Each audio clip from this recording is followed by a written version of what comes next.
पश्चिम बंगाल का एक ऐसा मंदिर जिसके अंदर अगर कोई कमजोर दिल का इंसान चला गया तो उसकी रूह तक कांप जाएगी। इस मंदिर का नजारा देखकर किसी का भी दिल कांप जाता है। आइए जानते हैं कि ये मंदिर कहाँ पर है और इसे इतना भयानक मंदिर क्यों कहा जाता है। पश्चिम बंगाल का बीरभूम जिला। दोस्तों, ये जिला धार्मिक रूप से बेहद प्रसिद्ध है क्योंकि माता सती के 51 शक्तिपीठों में से 5 शक्तिपीठ इसी जिले में है, जो बंकुरेश्वर, नालहाटी, बंदिकेश्वरी, फुलोरा देवी और तारापीठ के नाम से विख्यात है। इनमें एक सिद्ध पीठ भी है। तारापीठ महानगर कोलकाता से लगभग 222 किलोमीटर की दूरी पर स्थित है। यहाँ पर भगवान विष्णु के सुदर्शन चक्र से छिन्न भिन्न होकर माता सती के आँख की पुतली का तारा गिरा था। यही कारण है कि इसका नामकरण तारापीठ के रूप में हुआ। यह माता सती का शक्तिपीठ होने के साथ राजा दशरथ के कुलपुरोहित वशिष्ठ मुनि का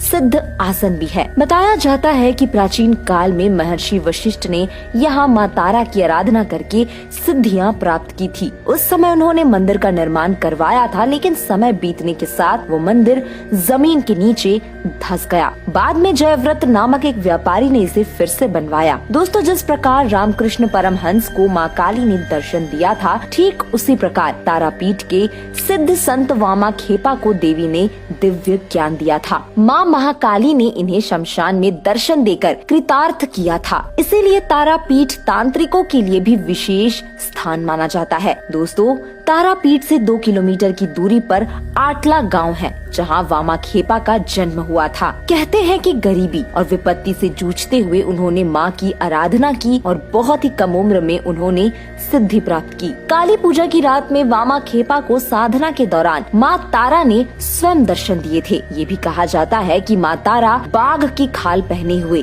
एक हाथ में तलवार, एक हाथ में कंकाल की खोपड़ी, एक हाथ में कमल फूल और एक हाथ में अस्त्र लिए हुए प्रकट हुई थी। उन्होंने पैरों में पायल पहन रखी थी और उनके केश खुले हुए थे। वामा खेपा के अनुसार माता ने जीभ बाहर निकाल रखी थी और वातावरण रोशनी और सुगंध से भर गया था। महज 18 साल की उम्र में सिद्धि प्राप्त करने वाले इस संत ने 72 साल की उम्र में तारापीठ के महाशमशान में अपने प्राण त्याग दिए। दोस्तों, अघोरियों और तांत्रिकों के लिए ये स्थान बेहद पवित्र है। तारापीठ मुख्य मंदिर के सामने ही महाशमशान है। दिलचस्प बात ये है कि यहाँ बहने वाली द्वारका नदी दक्षिण से उत्तर की दिशा में बहती है, जबकि भारत की अन्य नदियाँ उत्तर से दक्षिण की ओर बहती है। तारापीठ मंदिर और माता के चमत्कार को लेकर कई किस्से मौजूद है। तंत्र साधना के लिए महाशमशान में यहाँ तारा देवी का पाद पद मंदिर है। ऐसी मान्यता है कि जो भी यहाँ आकर मनोकामना के लिए ध्यान करते हैं, उनकी मनोकामना जरूर पूरी होती है।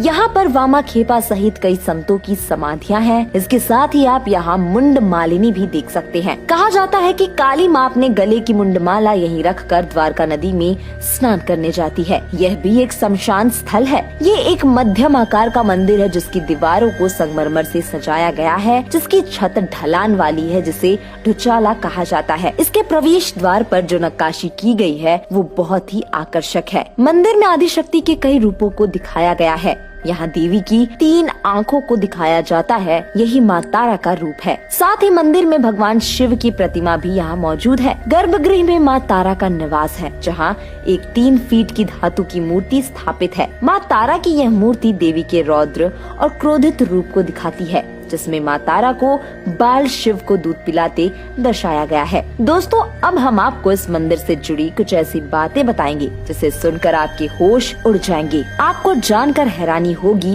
कि यहाँ प्रसाद के तौर पर शराब भी चढ़ाई जाती है। तांत्रिक साधु इसे न केवल माता को अर्पित करते हैं बल्कि पीते भी है। इतना ही नहीं, यहाँ रोज जानवरों की बलि दी जाती है। तंत्र शक्ति को मानने वालों के लिए देवी कामाख्या की तरह ही तारापीठ का भी बहुत ही महत्व है। शमशान में जलने वाले शव का धुआं तारापीठ मंदिर के गर्भगृह तक आता है, जिसके कारण से इसका महत्व और बढ़ता है। मान्यता है कि जो भी तांत्रिक तारापीठ में साधना करता है उसके लिए सिद्धि प्राप्त करना बेहद आसान हो जाता है। मंदिर के निकट स्थित प्रेत शिला में लोग पितरों की आत्मा की शांति के लिए पिंडदान करते हैं। मान्यता है कि यहाँ भगवान राम ने भी अपने पिता का तर्पण और पिंडदान किया था। यहाँ देश विदेश के पर्यटक अपनी मनोकामनाएं पूरी करने आते हैं। बता दें कि ये मंदिर 4:30 बजे बजे सुबह में ही खुल जाता है। यहाँ रेल, सड़क और वायु मार्ग के द्वारा आसानी से पहुँचा जा सकता है। ये स्थान पूर्वी रेलवे के रामपुर हॉल्ट स्टेशन से 4 मील दूरी पर स्थित है। तंत्र आध्यात्म के संगम स्थल पर आपको एक अलग ही अनुभूति होगी। इस वीडियो में इतना ही।